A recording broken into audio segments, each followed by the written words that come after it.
Hey everybody, hope you are doing good and happy New Year's. Again, it's now 2018 and I'm really excited about that.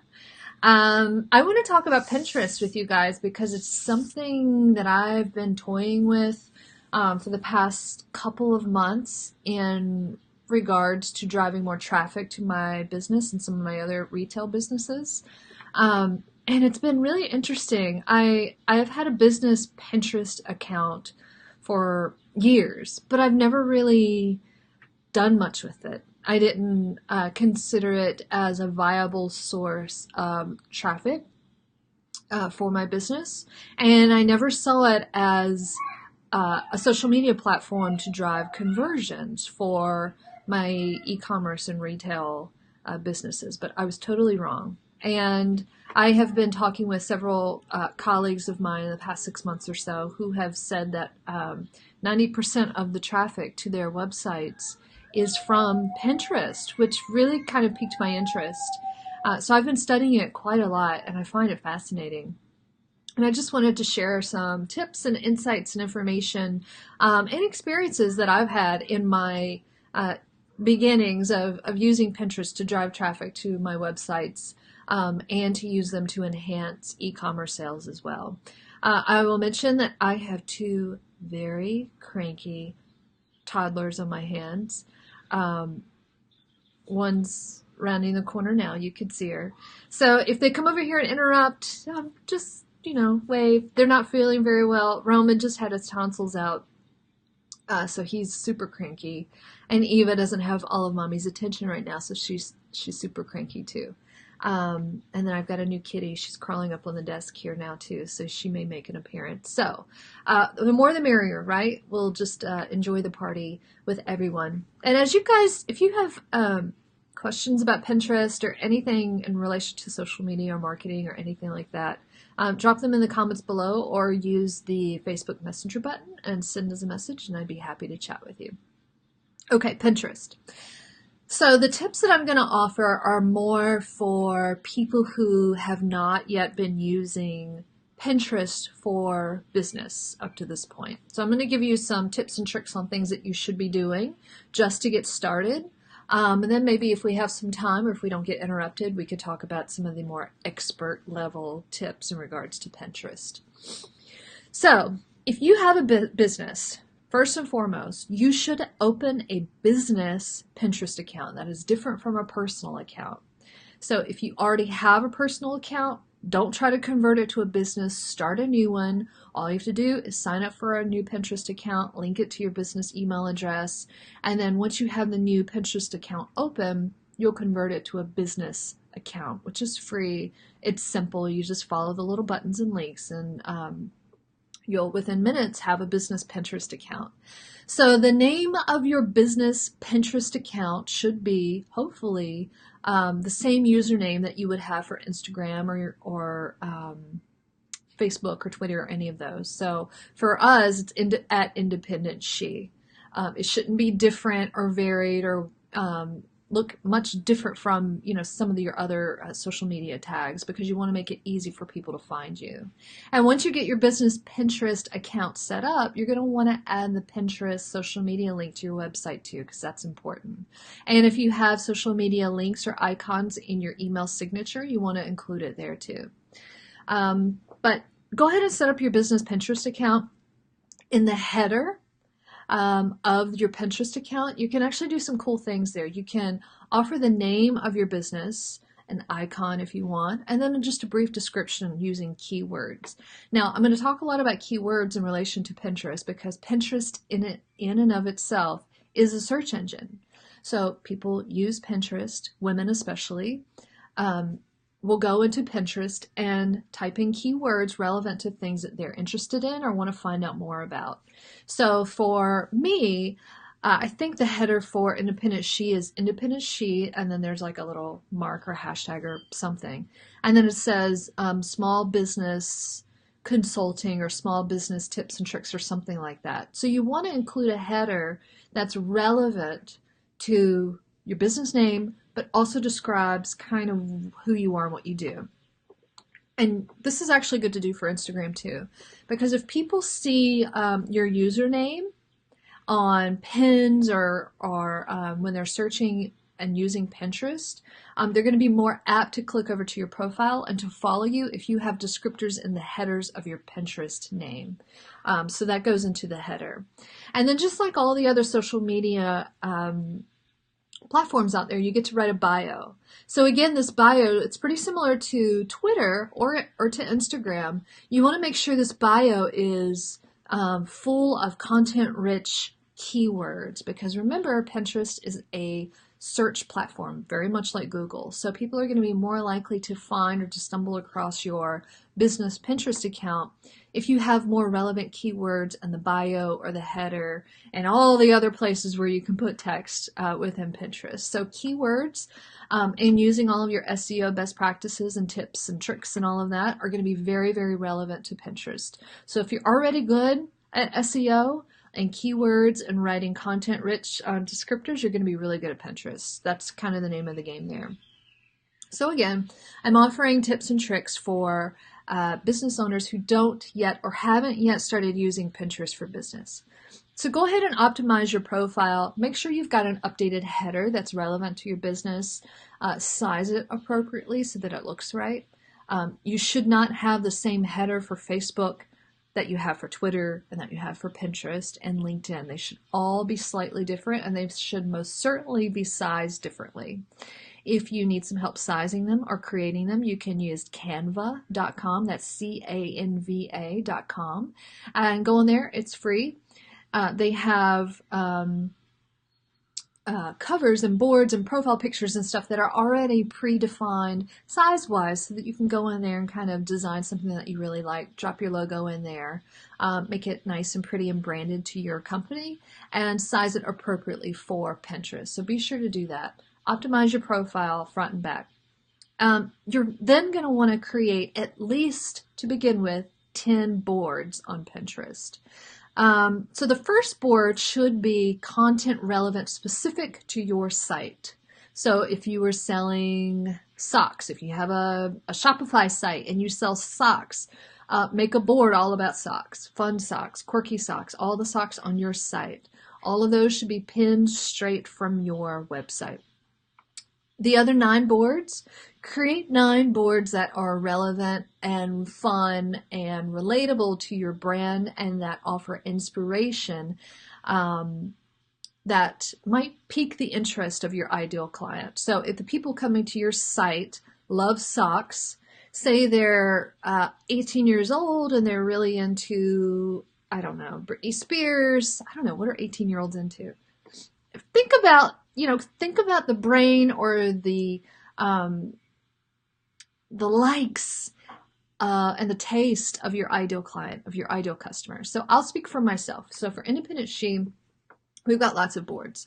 Go there and check it out if you want some inspiration or an example of how you can kind of do this for your own business. But if you're creating boards for your business Pinterest account, you want to think or look through the eyes or the lens of your ideal client. What is going to be relevant for them? What's going to be interesting to them? How can I create boards that are not just going to be relevant to my brand or the content that I produce, but are going to be interesting enough for people to follow them? Because that's the point of this, right? So you want to create boards. So for me, I have one that's called Social Media Marketing Tips, Email Marketing. I've got a Video Marketing board. All of this has pins that I see when I'm on there every day that are relevant and offer tips and information to each of these topics. I have Office Inspiration Board where I have lots of pictures of really pretty desks.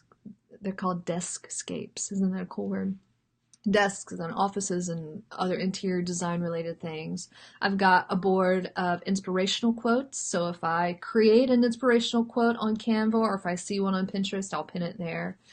Photography tips. I mean, I've got all sorts of boards that are going to be relevant to my ideal client, who is a female entrepreneur. So my female entrepreneur client might be interested in how to use VSCO to filter her pictures for Instagram. She might be interested in the best times to post for social media. So I'm going to be sure that I fill up my Pinterest boards with tons of that content. And you want to do the same for your ideal clients as well. So make sure your first board is relevant to your website specifically and showcases everything that you have. And then create 9 other boards that are relevant or inspiration derived boards that are going to be very helpful for your ideal client. I'm sorry, I haven't even been looking at the comments here. I've been so busy talking. Thank you for the thumbs up and the hearts and all of that. I appreciate that. I'm glad you're here watching. And I hope this is helpful. I take a lot of this information for granted because it's just something that I know and I don't even think to talk about it. So if there are any other topics, you know, kind of like this that you want to hear about, let me know. I need more things to talk about. I'm going to be on here every day now. Okay, business Pinterest. So you've optimized your site, you've got a pretty header on your Pinterest, you've used keywords in your bio and your header. Now when you create these boards, every time you create a Pinterest board for your business account, you have the opportunity to create and select a cover, which is an image that you're going to create in Canva, sized appropriately.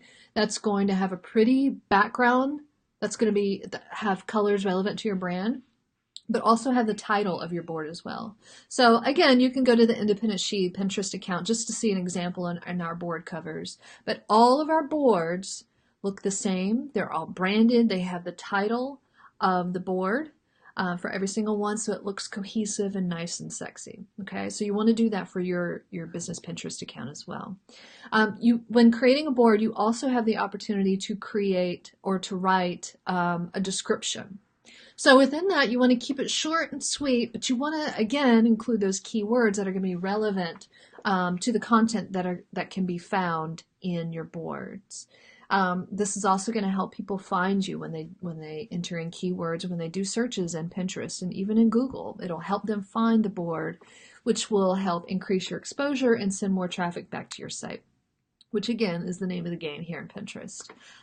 It is very, very useful to use very relevant keywords in Pinterest because again, it is a search engine. And I will say that 15 more times throughout this video until we hit home with that.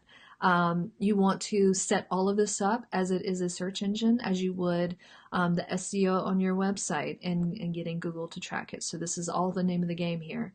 You want to fill it up with really good content, fill it up with really good SEO, optimize your keywords as much as possible, and really do this right. If you're going to have a business Pinterest account, set it up right. Don't start filling it with fluff. You've got to start from the foundation first. Make sure you've optimized all of these little pieces and make sure that you move from there.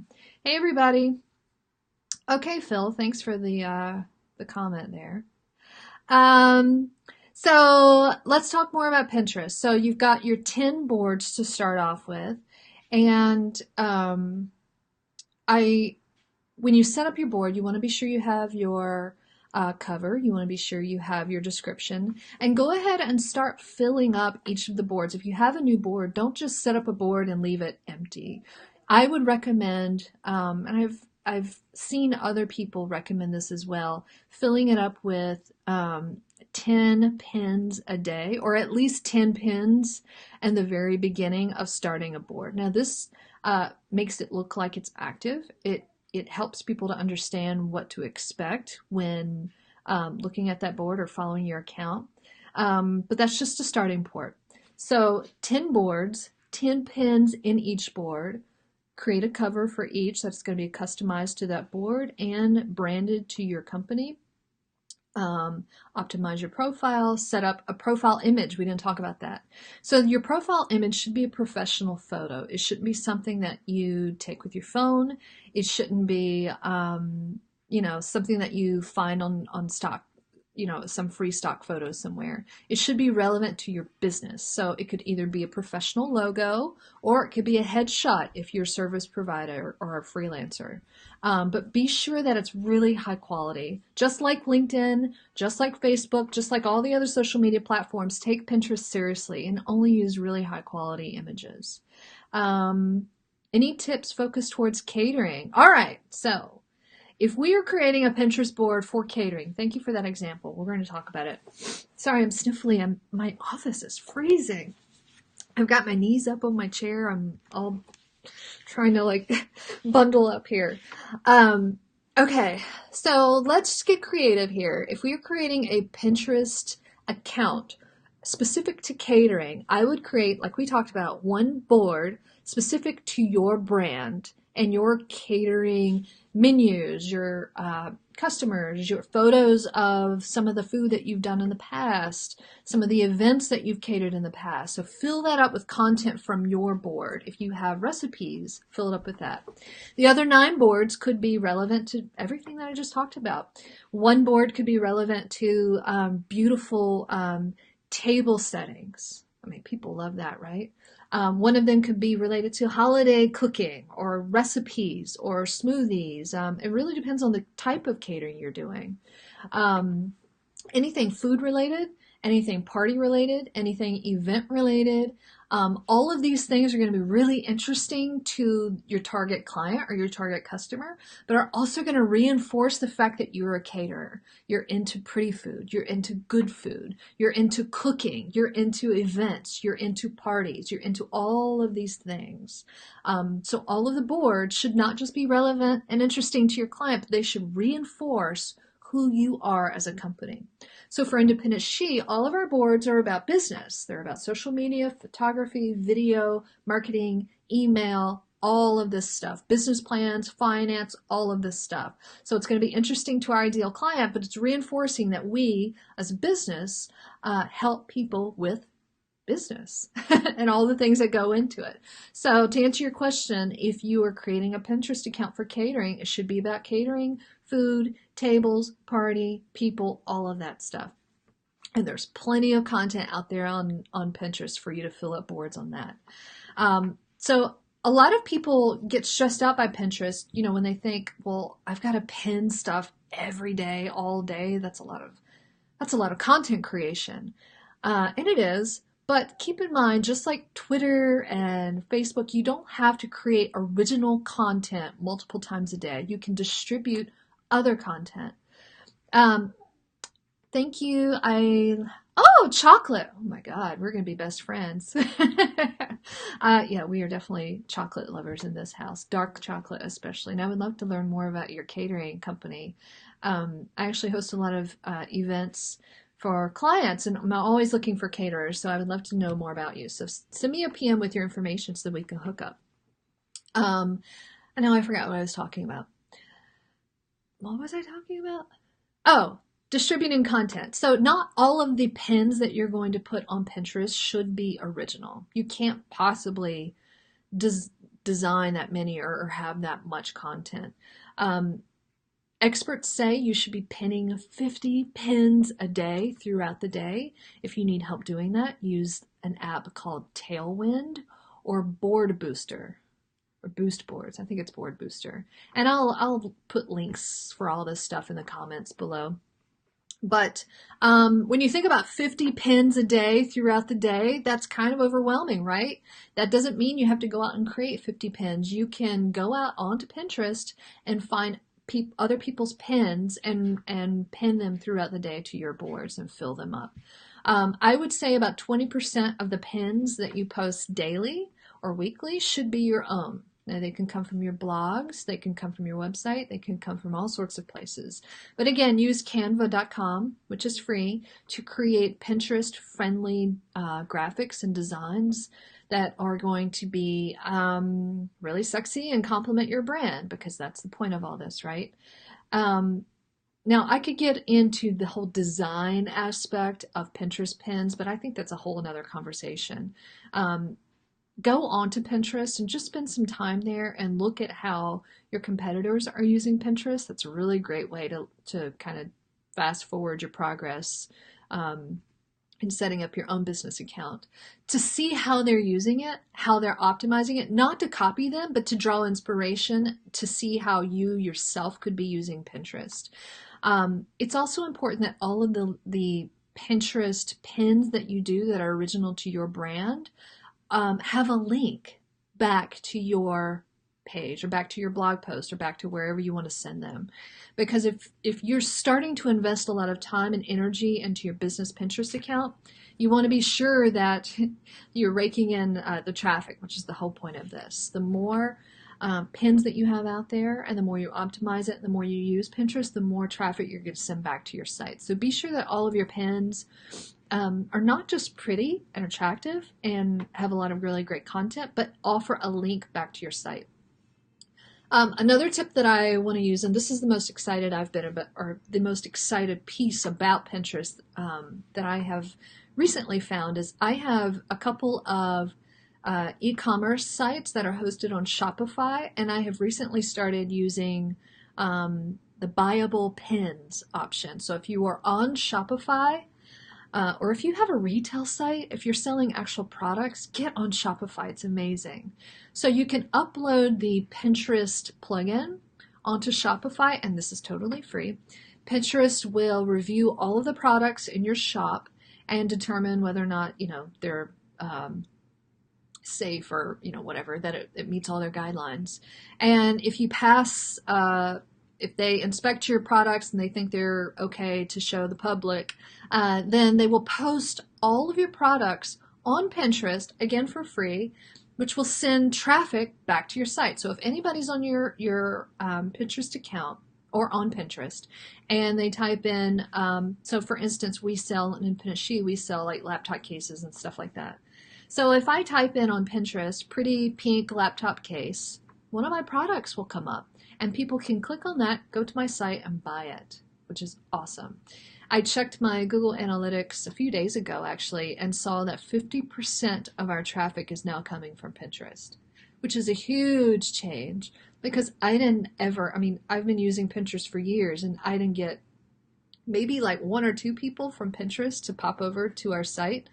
But now 50% of the traffic is now coming from Pinterest, which is incredible, and is a testament to how powerful Pinterest can be, especially for e-commerce sites as well. So if you're not yet using Pinterest for your business, do so. I could talk and talk and talk about it, forever and ever, but I think these few tips should hopefully help you. And if you have questions related to Pinterest, drop them in the comments below. We'll continue the conversation moving forward. And if there are topics that you want me to talk about in the future, let me know. I'm going to try to be on here every day just talking about random business stuff. I don't have any of this written out. I didn't plan what I was going to talk about today. I just came over here and just started talking. So if you want to drive this conversation to something that's more relevant to what you're experiencing in your business, please let me know. And I want to mention that I have the 30 Days to Success program that is live right now and is selling up until the end of this year. It's 30 days of you working with me, where we actually put together a business plan and an action plan for the 12 months of 2018, so that you can grow your business, expand your revenue streams, redefine your social media strategy, and figure out how to drive more revenue into your bank account, how to expand, how to be more competitive, and how to be the most innovative provider and retailer in your business. So if that is something that you need help with, if you need to plan out and strategize for 2018, that's certainly a plan that could be really a great fit for you. So take advantage of that. It expires January 31st, and then all the other consulting programs will remain in effect for the rest of the year. But if you're interested in the 30-day program, now's the time to do it. To prepare for 2018, this is the perfect time to start planning out how you're going to make more money this year, because I certainly am. I'm going to offer links for all the stuff that I mentioned in the content of this. And like I said, leave me some comments and questions later on if you watch this after the live viewing. Okay, thank you for joining me. I'm so happy for all the comments, even the weird one from Phil. Thank you, and we'll talk to you later. Bye.